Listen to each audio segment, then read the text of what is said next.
नमस्कार दोस्तों। आगे बढ़ते हैं। हम महाजनपद काल की बात कर रहे थे। हम महाजनपद काल, तो पहली बात तो महाजनपद काल को द्वितीय नगरीकरण कहते हैं। प्रथम नगरीकरण भारत का कौन सा था? प्रथम नगरीकरण या प्रथम नगरीय सभ्यता भारत की थी सिंधु घाटी सभ्यता, इंडस वैली सिविलाइजेशन। द्वितीय नगरीकरण महाजनपद काल कहलाएगा। ठीक है, द्वितीय नगरीकरण।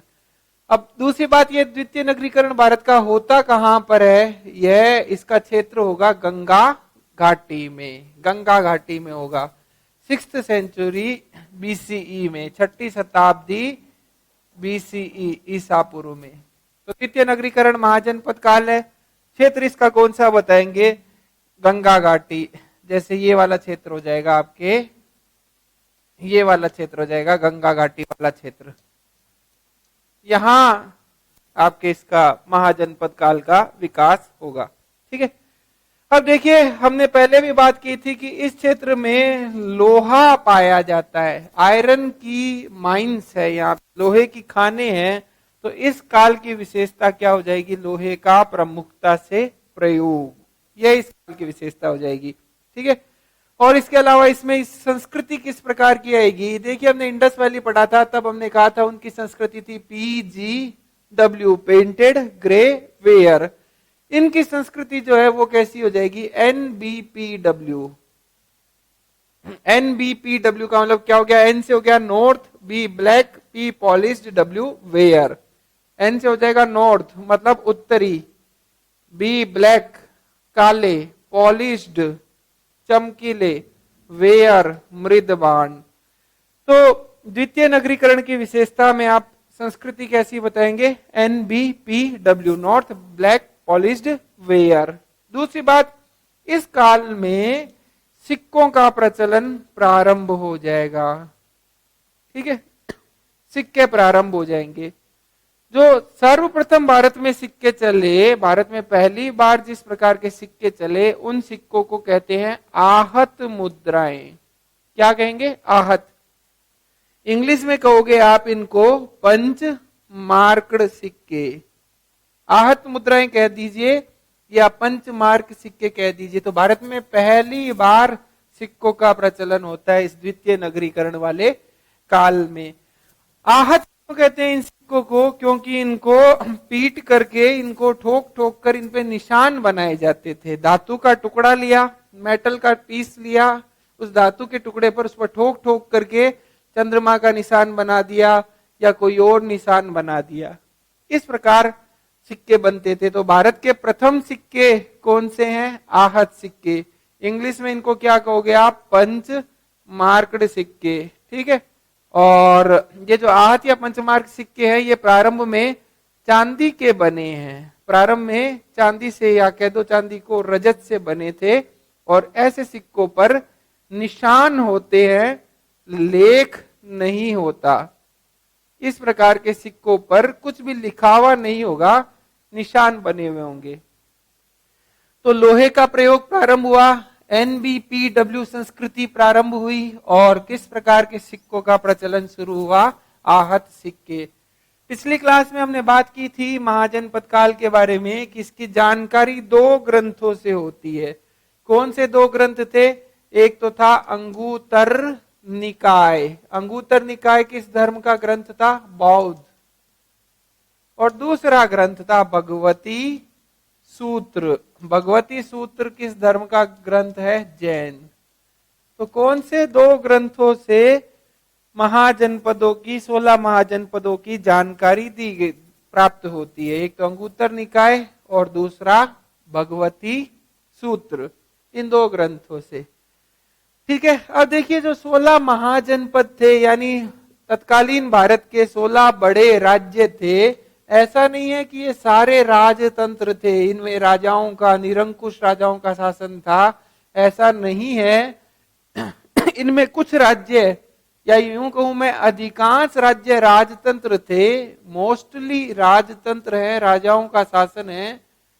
कुछ राज्य जो थे वहां गणतंत्रीय व्यवस्था भी थी। कुछ राज्यों में गणतंत्रीय व्यवस्था भी थी, कुछ रिपब्लिक भी थे। ठीक है।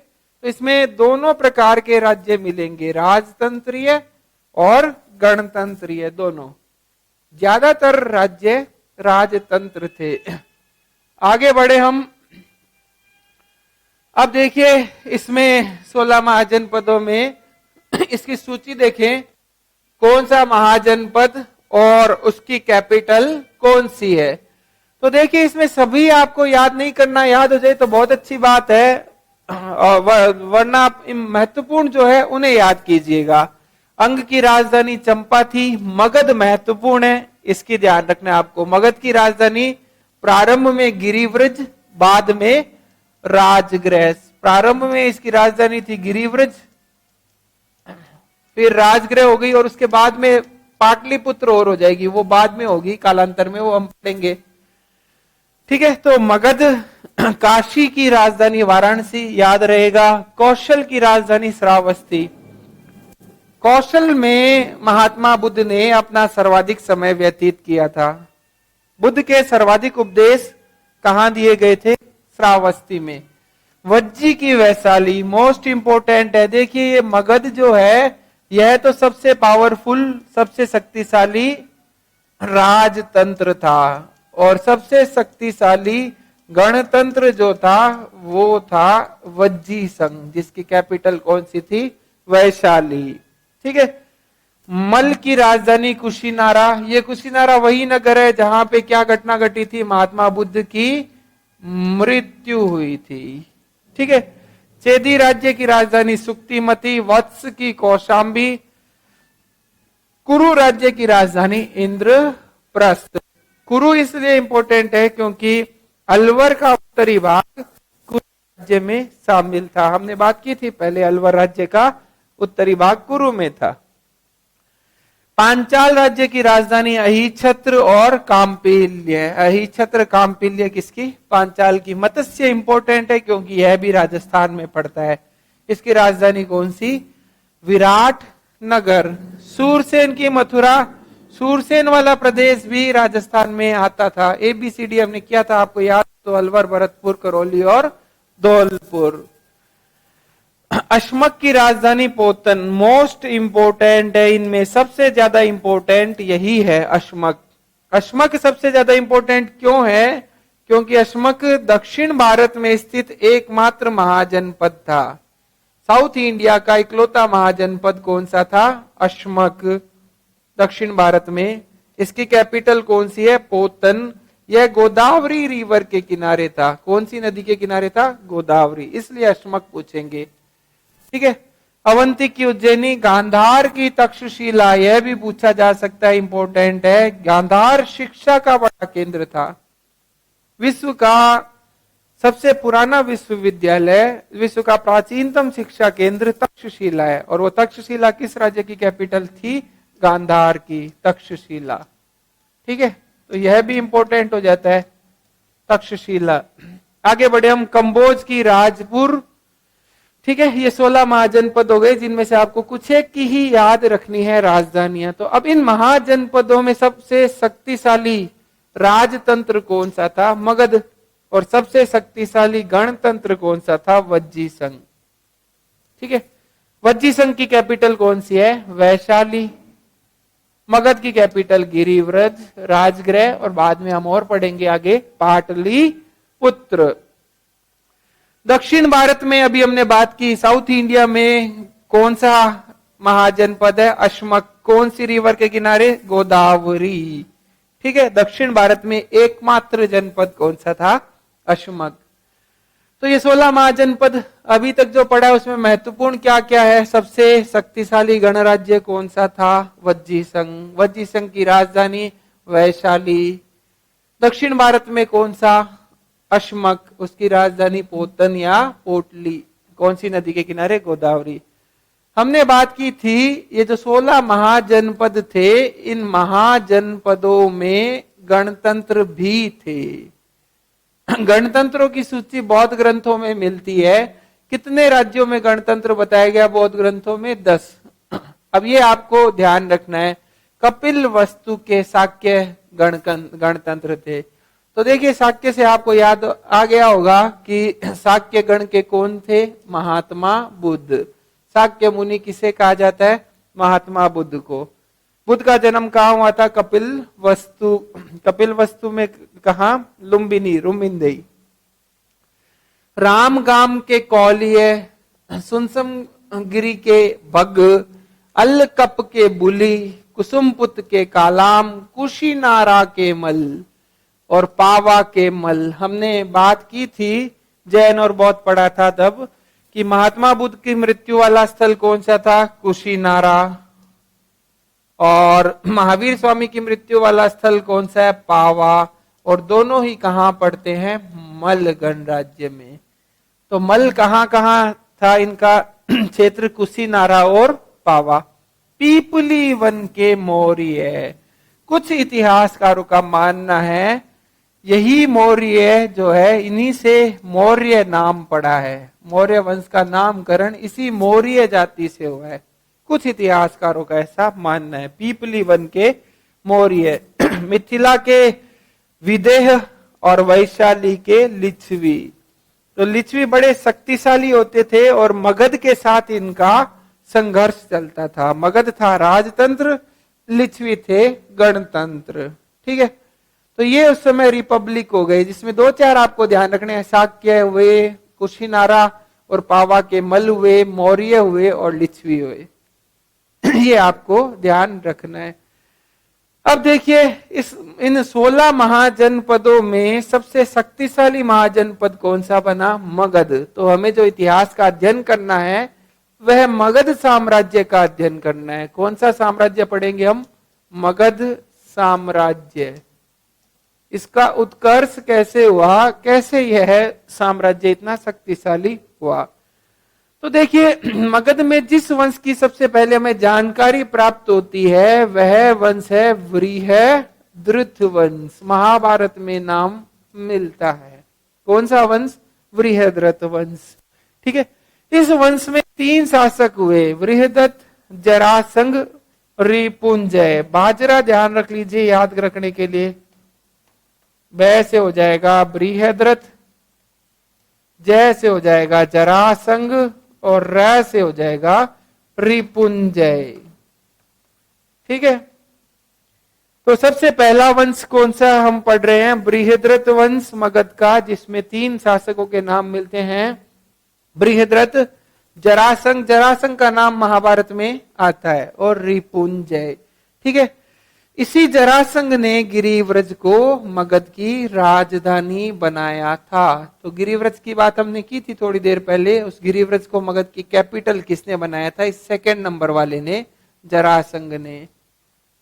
ठीक है, तो सबसे पहले हमने देखा मगध साम्राज्य में कौन सा वंश? बृहद्रथ वंश। अब आ जाइए, इसके बाद में जानकारी मिलती है हर्यंक वंश। हर्यंक वंश की जानकारी मिलती है। हर्यंक शब्द 2 शब्दों से बना है, हरि प्लस अंक। हरि का मतलब होता है नाग, सर्प। अंक का मतलब होता है चिन्ह। ऐसा राजवंश जिसका राज चिन्ह में क्या अंकित हो? सर्प। सर्प राज चिन्ह हो जिनका, ऐसा वंश जिनका राज चिन्ह सर्प हो। ठीक है, तो हर्यंक वंश देखते हैं हम। सबसे पहले सेकंड नंबर, सबसे पहले तुमने कौन सा देखा था? बृहद्रथ वंश। अब देखते हैं अपन हर्यंक वंश। हर्यंक वंश को पितृहंता वंश कहा गया है। पितृहंता का मतलब क्या हो गया? पितृहंता का अर्थ है इस वंश के शासक अपने पिता की हत्या कर कर शासक बनते हैं। पुत्र अपने पिता को मारकर शासन प्राप्त करता है, पितृहंता वंश। तो पहली बात तो यह वंश नागवंशी है, ये हमने कर लिया। साल इनका याद नहीं करना, क्योंकि यहां प्रश्न नहीं पूछेंगे। जहां प्रश्न पूछेंगे सन से संबंधित, वो मैं आपको बताता जाऊंगा। नागवंशी क्षत्रिय, अर्थ हमने बात कर ली, नाग का चिन्ह, हर्यंक का अर्थ। देखिए अब इस वंश में कौन कौन से शासक हुए? इस वंश में सबसे पहले हमें शासक का नाम ध्यान रखना है, बिंबिसार। बड़ा महत्वपूर्ण शासक है बिंबिसार, प्रश्न आता है इसमें। बिंबिसार पुराणों में बिंबिसार को श्रोणिक कहा गया है। तो एक तो प्रश्न यही आता है कि किस शासक को, मगध के किस शासक को श्रोणिक भी कहा जाता है? बिंबिसार। पुराणों में से क्या कहा गया है? बिंबिसार को श्रोणिक। मगध का वास्तविक संस्थापक हो जाएगा यह बिंबिसार। इसने इस हर्यंक वंश की स्थापना की थी। ये तो हो गया मामला। देखिए, बिंबिसार ने अपनी स्थिति मजबूत करने के लिए वैवाहिक संबंधों का सहारा लिया। इसने वैवाहिक संबंधों से अपनी स्थिति मजबूत की। मतलब क्या हुआ इसका? बिंबिसार के समय जो शक्तिशाली राज्य थे, उन राज्यों की राजकुमारी से इसने विवाह किए ताकि उनसे इसका संघर्ष न हो, इन संघर्षों से वह बच जाए। तो इसके वैवाहिक संबंध आपको ध्यान रखने हैं 3। ठीक है, एक तो ध्यान रखना है कौशला से। एक तो किस राजकुमारी से विवाह कर रहा है ये? कौशला से। दूसरा आप ध्यान रखिए खेमा से। दूसरी कौन सी राजकुमारी आपको ध्यान रखनी है? खेमा से। तीसरा आप ध्यान रखिए चेलना से। कौशला, खेमा और चेलना। ठीक है, को खींचे, ध्यान रख लो आप। बिंबिसार को खींचे। कौन खींच रही है? इसकी पत्नियां। को से कौशला, खे से खेमा, चे से चेलना। ठीक है, तो कौशला कौन थी? नाम से ही पता चल रहा है, कौशल की राजकुमारी। कौशला किस राज्य की राजकुमारी? कौशल। ठीक है, कौशल का राजा था प्रसेनजीत, उनकी सिस्टर है कौशला। तो कौशला से विवाह करने से तो इसका किस राज्य से इसके संबंध स्थापित हो गए? कौशल राज्य से। दूसरा विवाह इसका खेमा से। खेमा पंजाब की थी। ये कहां की राजकुमारी है? खेमा पंजाब से। तो मगध का तो ये राजा हो गया बिंबिसार। कौशल राज्य भी इसका मित्र राज्य हो गया वैवाहिक संबंध से। पंजाब राज्य खेमा से विवाह करने से मित्र राज्य हो गया। और तीसरा इसका विवाह किससे है? चेलना से, जो लिच्छवी राज चेटक की बहन है। हमने थोड़ी देर पहले बात की थी कि गणतंत्रों में लिच्छवी गणतंत्र बड़े शक्तिशाली थे। ठीक है, तो वहां से भी इसने वैवाहिक संबंध स्थापित कर लिए लिच्छवी राज चेटक की बहन चेलना से। तो वैवाहिक संबंधों से अपनी स्थिति को मजबूत करने वाला शासक कौन है? बिंबिसार। बिंबिसार में 2 ही बातें पूछी जाती है, एक तो यह वैवाहिक संबंधों वाली, और दूसरा यह है कि बिंबिसार ने कैपिटल चेंज कर ली। इससे पहले मगध की कैपिटल कौन सी थी? गिरिव्रज। गिरिव्रज के स्थान पर इसने कैपिटल कौन सी कर ली? नई राजधानी कौन सी बना ली? राजगृह है। ठीक है, तो 2 फैक्ट हैं बिंबिसार के बारे में, एक तो वैवाहिक संबंध, दूसरा राजधानी परिवर्तन। वैवाहिक संबंध 3 राज्यों से, उसके लिए को खींचे, ध्यान रख लिए बिंबिसार को खींचे। जैसे नाम से पता चल रहा है, बिंबी में सार दिख रहा है इसको, बिंबिसार। आगे बढ़ते हैं हम इसमें। अच्छा, इसने राजधानी राजगृह क्यों बनाई थी? क्योंकि प्रारंभ में इसको लिच्छवियों से खतरा था, सुरक्षित स्थान चाहिए इसको। तो बिंबिसार हो गया मामला। एक फैक्ट और आप ध्यान रख लीजिए कि बिंबिसार का वैद्य था जीवक। प्राचीन काल का बड़ा प्रसिद्ध वैद्य है जीवक, राजवैद्य था, डॉक्टर था जीवक। अवंती का राजा प्रद्योत जब बीमार पड़ा तो बिंबिसार ने अपने राजवैद्य जीवक को उसकी चिकित्सा के लिए भेजा। तो बिंबिसार में इतने फैक्ट ध्यान रखिए। अब बिंबिसार के बाद में जो शासक बनेगा, इसका पुत्र अजात शत्रु। तो देखिए, थोड़ी देर पहले हमने बात की थी कि यह राजवंश किस प्रकार का है? यह राजवंश है आपके पितृहंता राजवंश। तो अजात शत्रु अपने पिता बिंबिसार की हत्या करके शासक बनेगा, पितृहंता। अब देखिए, इस अजात शत्रु को साम्राज्य विस्तार करना है, मगध का राज्य बढ़ाना है इसको। साम्राज्य विस्तार के लिए यह कूटनीति का प्रयोग करता है। इसके 2 मंत्री थे प्रमुख, वस्कार और सुनीड। इनकी सहायता से यह कूटनीतिक प्रयास करेगा। देखिए, अजात शत्रु के समय शक्तिशाली कौन है? लिच्छवी है। ठीक है, वज्जी संघ शक्तिशाली है। वह गणराज्य है, बहुत सारे शासक मिलकर वहां पे शासन करते हैं, गणराज्य है। तो यह क्या करेगा, उसमें फूट डालने के लिए अपने मंत्री की सहायता लेगा। किस मंत्री की सहायता लेगा? वस्कार।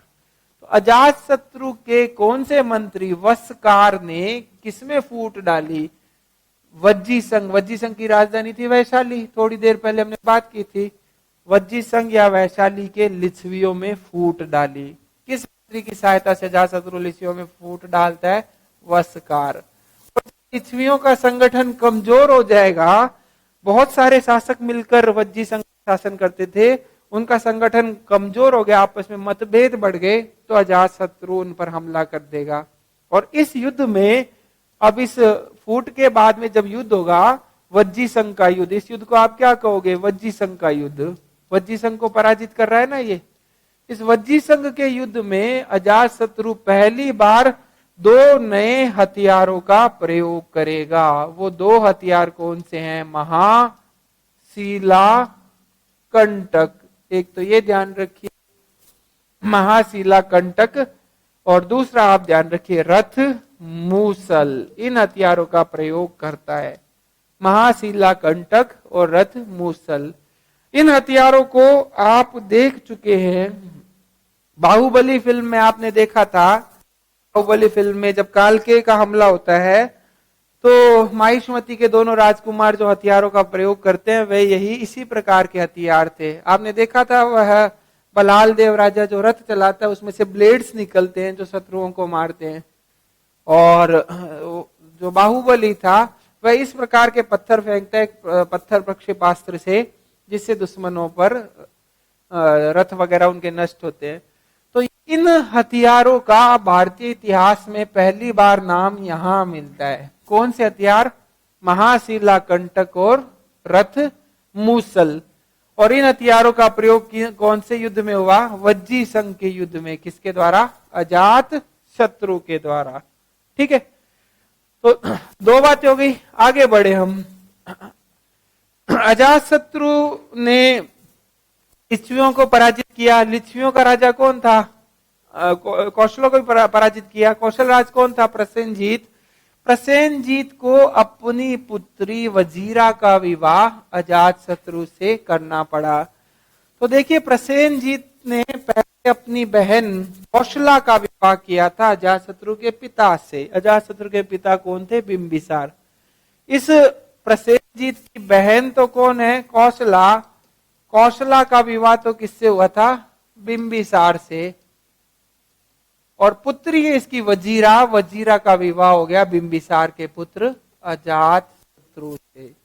पिता पुत्र से अपनी बहन और पुत्री का विवाह कर दिया था इसने। ठीक है, दहेज में कौन सा राज्य दिया? काशी। काशी दिया गया दहेज में। अब एक महत्वपूर्ण बात, जो प्रश्न आता है एग्जाम में कई बार, कि महात्मा बुद्ध की मृत्यु के समय मगध का शासक कौन था?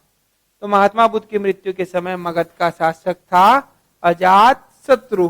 ठीक है, दूसरी बात, हमने कल बात की थी कि महात्मा बुद्ध की मृत्यु के बाद बौद्ध संगीतियां हुई। ठीक है, और उनमें से जो प्रथम बौद्ध संगीति हुई थी, वह कहां हुई थी? सप्तपर्णी गुफा में। सप्तपर्णी गुफा कहां पे? राजगृह में प्रथम बौद्ध संगीति हुई थी। और किसके समय थी? अजातशत्रु के समय। आगे बढ़े हम। यह राजवंश किस प्रकार का है? यह राजवंश है पितृहंता। तो पुत्र अपने पिता को मारकर शासक बनेगा, अजातशत्रु की हत्या करेगा उसका पुत्र। उदायीन कह दीजिए या उदय भद्र। तो देखिए, हरियंक वंश में सबसे पहले हमने तो कौन सा लिखा? बिंबिसार। बिंबिसार की हत्या करके उसका बेटा शासक बना अजातशत्रु। अजातशत्रु की हत्या करके उसका पुत्र शासक बनेगा कौन? उदायीन कह दीजिए या उदय भद्र कह दीजिए। उदायीन के बारे में 2 प्रश्न आपको ध्यान रखने हैं। एक तो यह है कि उदायीन जो है जैन धर्मावलंबी है। इसने कौन से धर्म को अपना लिया? जैन। दूसरी बात मोस्ट इंपोर्टेंट, कि उदायीन ने पाटलिपुत्र यानी कुसुमपुर की स्थापना की। तो 2 प्रश्न हो गए। पाटलिपुत्र का पुराना नाम कुसुमपुर, पाटलिपुत्र का संस्थापक कौन? उदायन। उदायन पाटलिपुत्र का संस्थापक है और इसने पाटलिपुत्र कहां बसाई? यह नगर इसने बताया गंगा, सोन और गंडक नदियों के तट पर। ठीक है, सिर्फ गंगा लिखा आ सकता है, गंगा एवं सोन दोनों लिखा आ सकता है, गंगा, सोन एवं गंडक तीनों आ सकता है। ठीक है, तो प्रश्न बनेगा पाटलिपुत्र के संस्थापक कौन है? उदायन। तो हर्यंक वंश में उदायन हो गए। पहले पहले कौन थे? बिंबिसार। उसके बाद में कौन हुए? बिंबिसार के बाद अजातशत्रु। अजातशत्रु के बाद थर्ड नंबर कौन हो गए? उदायन। अब इसके बाद में अंतिम शासक के बारे में जानकारी मिलती है, नागदशक कह दीजिए या नागदर्शक कह दीजिए। नागदशक। हर्यंक वंश का अंतिम शासक कौन है? नागदशक। इस नागदशक का एक सेनापति था जो जिसे काशी का गवर्नर बना रखा था। नागदशक का सेनापति था जो काशी का राज्यपाल था।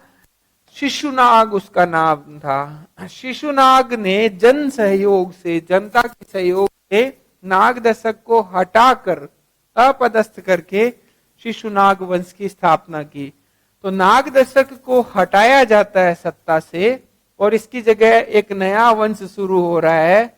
हर्यंक वंश समाप्त हो रहा है, नया वंश कौन सा शुरू हो रहा है? शिशुनाग वंश। तो शिशुनाग वंश के संस्थापक कौन हो जाएंगे? शिशुनाग। शिशुनाग प्रारंभ में किस पद पर थे? यह काशी के राज्यपाल थे। ठीक है, आगे बढ़े हम इसमें। शिशुनाग वंश, यहां पे भी अभी भी आपको साल ध्यान नहीं रखना, वर्ष इनको याद नहीं रखना, बाद में जहां याद करना होगा मैं बता दूंगा। तो शिशुनाग वंश नागवंश की ही एक शाखा है। शिशुनाग का अर्थ क्या हो जाएगा शब्द का? शिशु मतलब छोटा, नाग। ठीक है, शब्दार्थ इसका हो जाएगा छोटा नाग। बनारस का राज्यपाल था, अभी हमने बात की थी शिशुनाग के बारे में। नागदशक का प्रधान सेनापति था और इस नागदशक को हटाकर यह शासक बनता है। कैपिटल चेंज हो गई शिशुनाग के समय। शिशुनाग के समय कैपिटल चेंज होकर कौन सी हो गई? वैशाली। तो एक प्रश्न यह और इंपॉर्टेंट बनता है कि वैशाली को मगध की राजधानी किसने बनाया? शिशुनाग। वैशाली को। शिशुनाग के बाद में उसका पुत्र बनेगा शासक कालाशोक। ठीक है, शिशुनाग वंश में पहला तो हो गया शिशुनाग और उसके बाद में इसका पुत्र जो शासक बनेगा उसका नाम क्या होगा? कालाशोक। इसे काक वर्ण भी कहते हैं। काक वर्ण मतलब कव्वे जैसे वर्ण यानी रंग वाला, काले रंग का शासक कालाशोक, शिशुनाग का पुत्र। कालाशोक के समय की एक ही घटना है, वह घटना आपको कौन सी ध्यान रखनी है? दूसरी बौद्ध संगीति। दूसरी बौद्ध संगीति का आयोजन कालाशोक करवाएगा। कहां करवाएगा? तो हमने बात की थी पिछली क्लासों में, वैशाली में। वैशाली में भी कहा? बालिकराम विहार में। विहार क्या होता है? बौद्ध भिक्षुओं का निवास स्थान। तो वैशाली के बालिकराम विहार में दूसरी बौद्ध संगीति का आयोजन हुआ। कब हुआ? महात्मा बुद्ध की महापरिनिर्वाण के 100 वर्ष के बाद। तो देखिए हमने बात की थी महात्मा बुद्ध का महापरिनिर्वाण हुआ था 483 ईसा पूर्व। इसके 100 वर्ष बाद मतलब 383 ईसा पूर्व में दूसरी बौद्ध संगीति हुई थी। पहली संगीति परिनिर्वाण पर हुई थी 483 में, दूसरी कौन करवा रहा है? कालाशोक कह दीजिए, काकवर्ण कह दीजिए। ठीक है, तो ये शिशुनाग वंश हो गया। तो देखिए हमने मगध में कौन कौन से राजवंश देख लिए। सबसे पहले हमने मगध का राजवंश देखा था बृहद्रथ वंश। बृहद्रथ वंश के बाद में हमने देखा हर्यंक वंश। हर्यंक वंश के बाद में शिशुनाग वंश। अब शिशुनाग वंश के बाद में हम देख रहे हैं नंद वंश और इसके बाद में एक बड़ा साम्राज्य शुरू हो जाएगा, मौर्य वंश। तो नंद वंश देखें, नंद वंश में 9 राजाओं का शासन होता है, इसलिए इतिहास में इनको कह देते हैं नवनंद। नव का मतलब 9, नंद वंश के 9 शासकों ने शासन किया था, इसलिए हम इसे क्या कह देते हैं, नव नंद कह देते हैं। ठीक है। अब इस नंद वंश का संस्थापक कौन है? यह महापद्मनंद, जिसे उग्रसेन भी कहा जाता है। उग्रसेन का मतलब होता है उग्र सेना का सेनापति। महापद्मनंद कह दीजिए, या और इसका नाम क्या हो जाएगा, उग्रसेन। ठीक है, संस्थापक ये हो गया। उग्रसेन नापित था। नापित का मतलब होता है नाई, नाई जाति का था, नापित था उग्रसेन। ठीक है, महापद्मनंद। अब इसने क्या किया, शिशुनाग वंश का अंत करके नंद वंश की स्थापना करेगा। सिंपल सी बात है, ये तो क्रम से चल रहे हैं हम एकदम। देखिए, यह कलिंग पर हमला करेगा। अभी तक मगध ने कलिंग पर आक्रमण नहीं किया था, मगध कलिंग पर अब हमला करेगा। कौन सा शासक? कलिंग मतलब कौन सा क्षेत्र हो गया? कलिंग का मतलब हो गया उड़ीसा।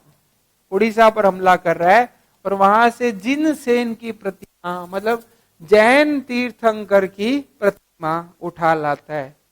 कौन? महापद्मनंद।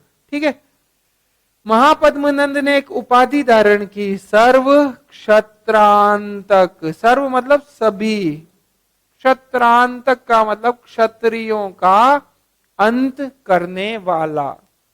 देखिए, यह किस जाति का है? यह क्षत्रिय जाति का नहीं है, यह नापित यानी नाई जाति का है और क्षत्रियों को पराजित कर रहा है यह, इसलिए उपाधि ले रहा है कि मैं सर्व क्षत्रांतक हूं, सभी क्षत्रियों का अंत करने वाला शासक, सर्व क्षत्रांतक। ठीक है, अभी हमने बात की थी कि नंद वंश को हम नव नंद कहते हैं। क्यों? क्योंकि 9 शासकों का शासन होता है। वह 9 शासक कैसे हैं? 1 + 8।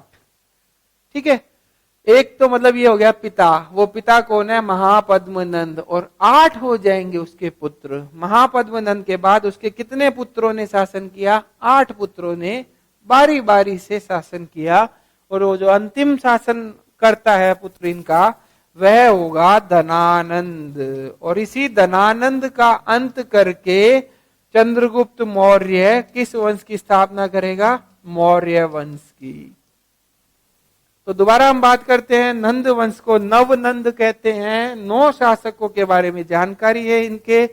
पहला शासक जो इनका संस्थापक है महापद्मनंद, उसके बाद उसके 8 पुत्र शासन करते हैं और उनमें जो अंतिम शासक है धनानंद, जिसका अंत करके कौन सा वंश प्रारंभ होना है? मौर्य वंश। तो आगे बढ़े हम इसमें। धनानंद, नंद वंश का अंतिम शासक कौन हो जाएगा? धनानंद। धनानंद के समय भारत पर सिकंदर का आक्रमण हुआ था। ध्यान रखिएगा, धनानंद शासक है मगध का, सिकंदर का आक्रमण मगध पर नहीं हुआ था, पंजाब पर उसका आक्रमण हुआ था, जहां का शासक था पोरस। तो सिकंदर के आक्रमण के समय मगध का शासक कौन था? धनानंद था। ठीक है, अब यूनानी लेखकों ने, देखिए सिकंदर के साथ यूनानी लेखक भारत आए, यूनानी लेखकों ने इसे अग्रेमीज कहा है धनानंद को। अग्रेमीज का मतलब क्या हो गया? उग्रसेन का पुत्र, अग्रसैन्य का पुत्र। ठीक है, तो यह बहुत महत्वपूर्ण प्रश्न आ जाता है कि अग्रेमीज यानी उग्रसेन का पुत्र किसे कहा गया है? धनानंद को। किसके द्वारा कहा गया है धनानंद को? यूनानी लेखकों के द्वारा।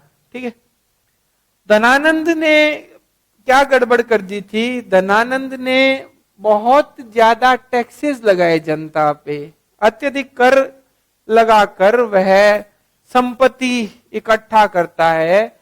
इसका परिणाम क्या हो जाएगी? जनता उससे घृणा करती थी। और इसका लाभ कौन उठाएंगे? चंद्रगुप्त मौर्य और चाणक्य। और इन्होंने इस जन असंतोष का लाभ उठाते हुए धनानंद की हत्या की और किस वंश की स्थापना की? मौर्य वंश की स्थापना। तो अंतिम नंद शासक कौन है? धनानंद। किस शासक के समय सिकंदर का भारत पर आक्रमण हुआ? धनानंद। चंद्रगुप्त मौर्य ने किसका अंत करके मगध में मौर्य वंश की स्थापना की? धनानंद। ठीक है, तो देखिए यहां तक तो हमने पढ़ लिया नंद वंश। अब इसके बाद में नया जो हमें पढ़ना है वह है मौर्य वंश। पर नंद वंश और मौर्य वंश के बीच में हमें एक चीज और पढ़नी पड़ेगी, वह है भारत पर विदेशी आक्रमण। विदेशी आक्रमण को पढ़ेंगे और उसके बाद में हम मौर्य वंश पढ़ेंगे। ठीक है। अब देखिए भारत पर जो विदेशी आक्रमण हम पढ़ रहे हैं, इसमें दो हमें आक्रमण ध्यान रखने हैं। एक तो ईरानियों के और दूसरा हमें ध्यान रखना है यूनानियों के। किस किस के आक्रमण ध्यान रखने हैं? ईरानियों के आक्रमण और यूनानियों के। ईरान कह दीजिए, पर्शिया कह दीजिए, फारस कह दीजिए। ठीक है। तो पहला आक्रमण हमें ईरानियों का ध्यान रखना है। कौन से वंश का? हखमनी वंश का। हखमनी कह दीजिए या हक्कानी कह दीजिए, हकमनी कह दीजिए या हक्कानी कह दीजिए, इस वंश का आक्रमण हम पहले देखते हैं। तो भारत पर प्रथम आक्रमण, प्रथम विदेशी आक्रमण ईरान के किस वंश के द्वारा हुआ? हखमनी वंश का हुआ। और इस वंश का शासक कौन है जो भारत पर हमला करता है? डेरियस फर्स्ट, या कह दीजिए दारा प्रथम, 529 ईसा पूर्व में। डेरियस फर्स्ट या दारा प्रथम। यह जो डेरियस फर्स्ट राजा था, इसी से अशोक महान ने शिलालेख लिखवाने की प्रेरणा ली। डेरियस अपनी जनता को संबोधित करने के लिए शिलालेखों को उत्कीर्ण करवाता था। तो यह एक बहुत महत्वपूर्ण प्रश्न बनता है कि अशोक महान को, मौर्य शासक अशोक महान को अभिलेख लिखवाने की प्रेरणा किससे मिली? Darius first. तो विदेशी आक्रमण में पहला तो हमने देख लिया डेरियस का आक्रमण, ठीक है, ईरानी आक्रमण। अब इसके बाद में हम देखेंगे कौन सा आक्रमण? यूनानी आक्रमण। देखिए यह हो गया आपके यूनान। यूनान का ही एक स्टेट था मैसिडोनिया। मैसिडोनिया कह दीजिए या फिर मकदूनिया कह दीजिए। यूनान का ही एक स्टेट है। यूनान बहुत सारे स्टेट्स में बंटा हुआ है, स्पार्टा, एथेंस, मैसिडोनिया वगैरह। तो मैसिडोनिया की बात कर रहे हैं हम, यूनान का स्टेट मैसिडोनिया। यहां का शासक था फिलिप सेकेंड। फिलिप सेकेंड की हत्या कर दी उसके बेटे ने। उसके बेटे को हम तो कहते हैं सिकंदर, और उसका दूसरा नाम है अलेक्जेंडर। तो अलेक्जेंडर द ग्रेट या सिकंदर किसका पुत्र है? फिलिप सेकेंड का। और कहां का यह शासक है? मैसिडोनिया का। ठीक है। सिकंदर के गुरु बहुत महत्वपूर्ण हैं, बहुत बड़े दार्शनिक हैं इसके गुरु, अरस्तु, एरिस्टोटल कह दीजिए, अरस्तु सिकंदर के गुरु। सिकंदर ने विश्व विजय की योजना बनाई और वह सेना लेकर अलग अलग क्षेत्रों को जीतते हुए भारत की ओर बढ़ता है। उसका प्रधान सेनापति था सेल्यूकस निकेटर। जल सेनापति था उसका निर्याकस। हिंदुस्तान की ओर आगे बढ़ता है। तो अब सिकंदर को भारत में कई स्थानों पर तो उसका स्वागत होगा, कुछ स्थानों पर, और कुछ स्थानों पर उसका विरोध होगा, उसकी सेना का प्रतिरोध किया जाएगा। ठीक है।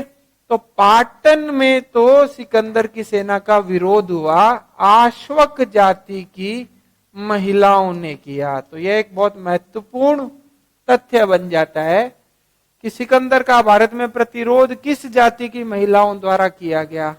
कौन सी जाति है? आश्वक। और क्षेत्र कौन सा है? पाटन। तक्षशिला यहां पड़ता है। तक्षशिला में सिकंदर का विरोध नहीं हुआ, तक्षशिला में सिकंदर का स्वागत हुआ। यूनानी सेना का तक्षशिला के राजा ने स्वागत किया। तो इस राजा का नाम आपको ध्यान रखना है, आम्बी। कौन? आम्बी। तो तक्षशिला का कौन सा राजा है जो सिकंदर का स्वागत करता है? आम्बी। आगे बढ़ेगी सिकंदर की सेना। यहां पड़ता है पंजाब स्टेट। कौन सा स्टेट है? पंजाब। यहां का राजा था पोरस। अब सिकंदर का युद्ध होगा पंजाब के राजा पोरस के साथ। पोरस के साथ सिकंदर का युद्ध इस एक रिवर के किनारे होगा, इस नदी का किनारे होगा। ये नदी कहलाती है झेलम नदी। इस झेलम नदी का वैदिक नाम मिलेगा वितस्ता नदी। और यूनानी नाम इसका मिलेगा हाइडेस्पीज नदी। तो झेलम कह दीजिए या वितस्ता कह दीजिए या हाइडेस्पीज रिवर कह दीजिए, इस नदी के किनारे सिकंदर का सामना होगा पोरस के साथ, पंजाब के राजा के साथ। तो इस युद्ध का नाम यही होगा। इसे हाइडेस्पीज का युद्ध कह दीजिए या वितस्ता का युद्ध कह दीजिए या झेलम का युद्ध। अब आपको सन याद रखना है 326 ईसा पूर्व। याद रहने वाला फैक्ट है ये, 3 इंटू 2 बराबर 6, 326 ईसा पूर्व। ठीक है, सिकंदर का आक्रमण हो रहा है। इसका सामना कौन कर रहा है? पंजाब का राजा पोरस। सिकंदर पोरस को पराजित करेगा, किंतु सिकंदर पोरस के राज्य का अधिग्रहण नहीं करेगा, उसे उसका राज्य वापस लौटा देगा। इस युद्ध में सिकंदर का प्रिय घोड़ा मारा गया। उस घोड़े का नाम क्या है? बुकाफेलो। जैसे महाराणा प्रताप का घोड़ा प्रसिद्ध है, वैसे ही बुकाफेलो घोड़ा प्रसिद्ध है। बुकाफेलो है सिकंदर का, प्रताप का चेतक था। हुंजा घोड़ा महाराव उमेद सिंह का घोड़ा था। नाट्यरंबा घोड़ा पृथ्वीराज चौहान का था। तो ये अश्वकर्ण कई प्रसिद्ध हुए इतिहास में, नाम ध्यान रखने पड़ते हैं, उनका याद करना पड़ता है नाम। इस बुकाफेलो के नाम पर सिकंदर ने एक शहर बसाया, बुकाफेलो शहर, आज भी है ये। आगे बढ़े हम, तो देखिए सिकंदर की सेना ने कौन सी रिवर जीत ली? झेलम रिवर जीत ली। झेलम नदी को जीत लिया इस युद्ध में। अब झेलम नदी को क्रॉस करोगे, आगे बढ़ोगे तो आगे आएगी नदी कौन सी? ये झेलम जीत ली। झेलम को क्रॉस करोगे तो आगे आएगी ये वाली नदी, ब्यास नदी। अगर सिकंदर की सेना झेलम को तो क्रॉस करके आगे आ गई, अगर सिकंदर की सेना ब्यास नदी को भी पार कर ले तो अब उसको संघर्ष करने पड़ेगा इस राज्य से। ये राज्य कौन सा है? मगध। और मगध का शासक कौन है? धनानंद। सिकंदर के समय मगध का शासक कौन था? धनानंद। मगध के पास हाथियों की बहुत बड़ी सेना थी। सिकंदर की सेना मगध की हस्ती सेना से घबरा गई और सिकंदर की सेना ने ब्यास नदी को पार करने से इंकार कर दिया, क्योंकि ब्यास नदी को पार करने का मतलब था मगध से संघर्ष, हाथियों की सेना से संघर्ष।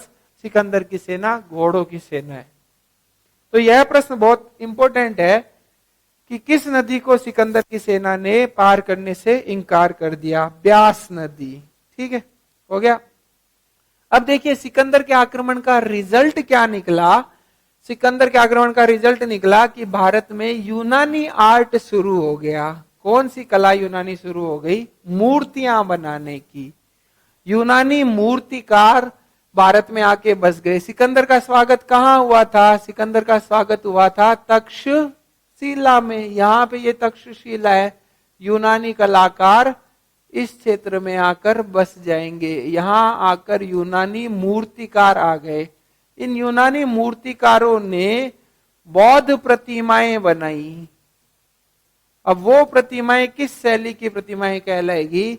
वह कहलाएगी गांधार शैली। तक्षशिला की राजधानी, तक्षशिला किसकी राजधानी थी?